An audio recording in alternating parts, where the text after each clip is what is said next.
porque a gente conseguiu fazer uma visita numa região que numa casa espírita existia uma pessoa que ele faz palestra mediunizado e naquele momento ele está recebendo o Chico Xavier. Então o Chico Xavier ele vai vir fazer palestra e trazer temas comuns, né? Então foge um pouquinho do que Chico trabalhava, foge um pouquinho dessa questão de que a gente não deve fazer nada mediunizado. A mediunidade é lá para o grupo mediúnico, não para a palestra pública, não para a tribuna, não para atendimento fraterno, nem para outras questões dentro da casa. É um exemplo bem corriqueiro, mas é um exemplo daquilo que pode estar acontecendo e acontece nos dias de hoje. Por quê? Porque houve um descuido do próprio médium que depois acabou afetando a instituição e hoje as pessoas aceitam isso com naturalidade quando estão desatentas dessa questão. Perderam a vigilância em cima dessa questão. Então isso é que é preocupante, né? E, então a mediunidade realmente é uma dificuldade e ela exige bastante cuidado, conhecimento e estudo. Óbvio que nós temos assim uma dificuldade talvez com os próprios médiuns. Existem médiuns que pelo fato de serem médiuns ostensivos, de terem essa habilidade a mais, essa possibilidade, né, que na verdade é uma grande oportunidade moral que a espiritualidade ele concede, ele acha que ele não precisa estudar. Ele já é médium, não precisa estudar, não precisa conhecer, não precisa ir para o grupo de estudo, não precisa assistir palestra, não preciso fazer nada. Eu sou médium, já está tudo resolvido. Não, é um equívoco. Nós temos que estar o tempo todo vigilantes, estudando, acompanhando, frequentando palestra, de olho naquilo que nós estamos fazendo, porque é ali que nós temos a possibilidade da queda, né? Da dificuldade.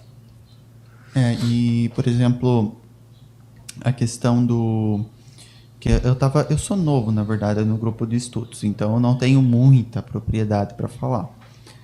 Mas, acho que a última reunião que a gente foi, a gente até comentou que quando se tem algum espírito mentor que está elogiando demais o grupo mediúnico, já pode ficar atento, porque pode ser, talvez não seja um bom sinal, porque geralmente espíritos de luz eles costumam mais puxar a orelha ou dar orientações, mas nunca elogios ao grupo, tipo, de forma né? mais explícita, né? Então, eu tô gostando bastante, particularmente, do estudo. Eu comecei faz pouco tempo, na verdade. Comecei faz uns 3 meses, eu acho. Acho que talvez até um pouquinho mais. Só que eu ainda sou bem novato na área, né? Eu nunca participei de uma reunião mediúnica ainda. Mas isso com o tempo vai acontecendo, né? Nunca fiz nada do tipo. Mas eu tô achando bem interessante porque é realmente uma coisa bem delicada. Porque... às vezes, que nem tu falou, o próprio médium acaba saindo fora da curva e às vezes o grupo acaba não percebendo. Isso, com certeza. A vigilância é importantíssima aí. É uma coisa que você vai tirando daquele grau de seriedade. Claro que eles não fazem de forma brusca, né? Vai saindo aos poucos, né? Muito sutil, né? É muito sutil. Aí quando tu vê, o trabalho mediúnico tá tendo outros rumos já, né? Comprometido. Já tá comprometido. Aí é preferível suspender o grupo, né? Para tudo, volta por um tempo na harmonização, começa a trabalhar com o evangelho, com outro estudo de alguma obra, para harmonizar o grupo, faz um estudo, né, no ideal lá no livro dos médiuns, outro conteúdo que realmente retome algumas percepções do grupo e depois inicia o grupo quando ele estiver harmonizado, equilibrado, aí começa novamente o trabalho mediúnico, né? Então, se houver esse tipo de problema, é preferível que o grupo suspenda suas atividades para que não tenha mais problemas em relação a isso, né? Até porque, que nem tu mesmo falou, a questão ali que teve uma casa espírita que Chico estava se manifestando. Querendo ou não, as pessoas procuram muito por heróis e por coisas extraordinárias que possam resolver os problemas delas de uma forma simples e fácil. Então, quando ela sabe, nossa, Chico tá naquele centro, às vezes tu acaba se iludindo e acaba acreditando. E daí você perde aquela questão da razão. Mas espera aí, é Chico mesmo? Não, tu diz, nossa, é o Chico. Ele tá falando isso e isso, assado. E às vezes as pessoas se perdem, porque é uma coisa muito fácil de acontecer. Porque nós estamos em busca de soluções imediatistas, né?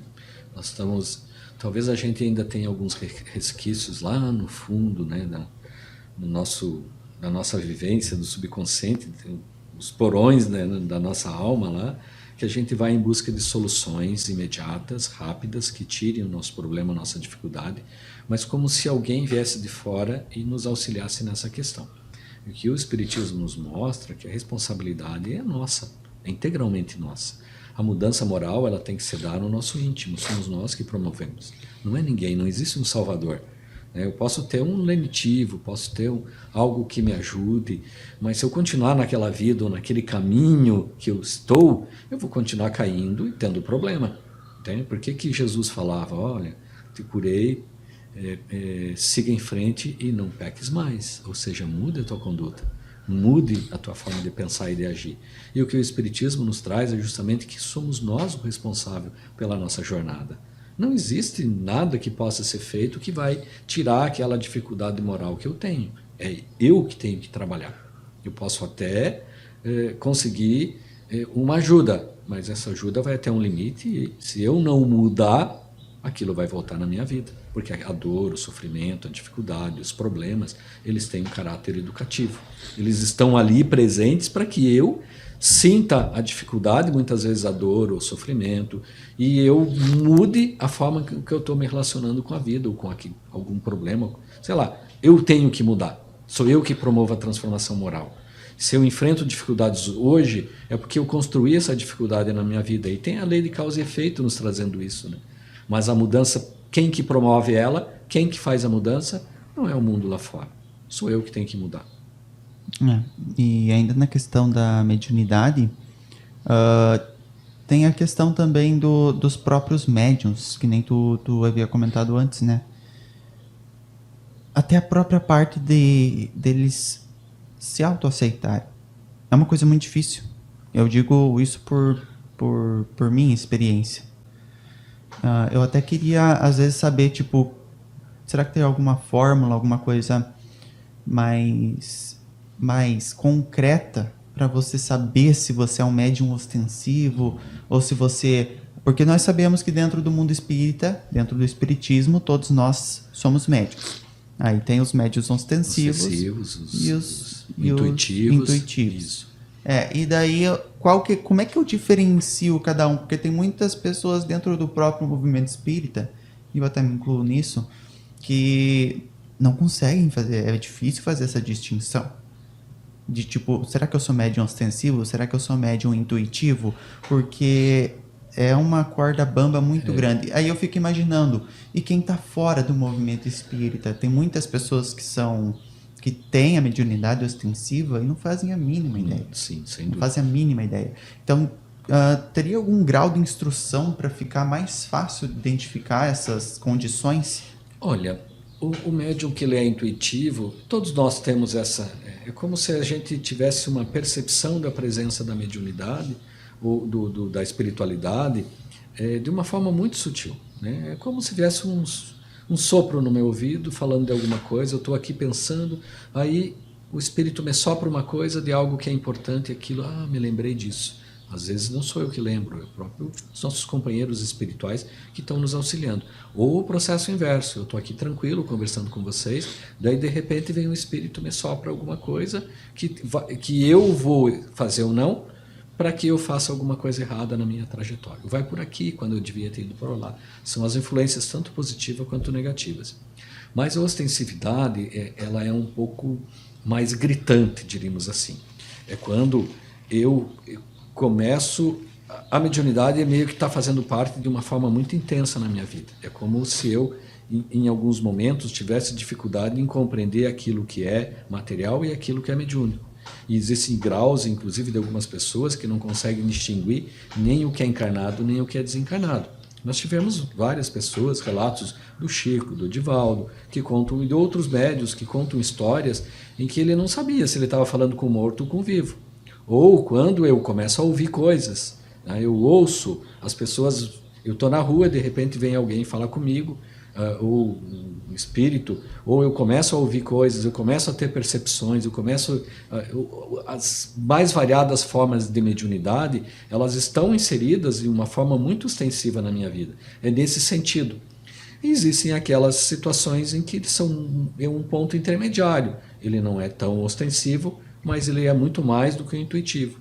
Aí Você, a partir do momento que você começa a procurar os grupos de estudos, que você começa a compreender, como você começa a estudar, e depois com os exercícios, as práticas que normalmente os próprios grupos promovem, estudando com acompanhamento, com monitoramento da equipe que está conduzindo o curso, você vai perceber se aquilo vai se continuar e vai evoluir para que você tenha um trabalho, ou às vezes ele desaparece.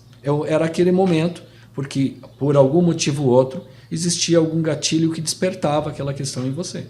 E você começa a estudar, começa a compreender, começa a ter essas percepções, ou aquilo avança, ou aquilo deixa de existir. Então, naturalmente, as coisas vão sedimentando.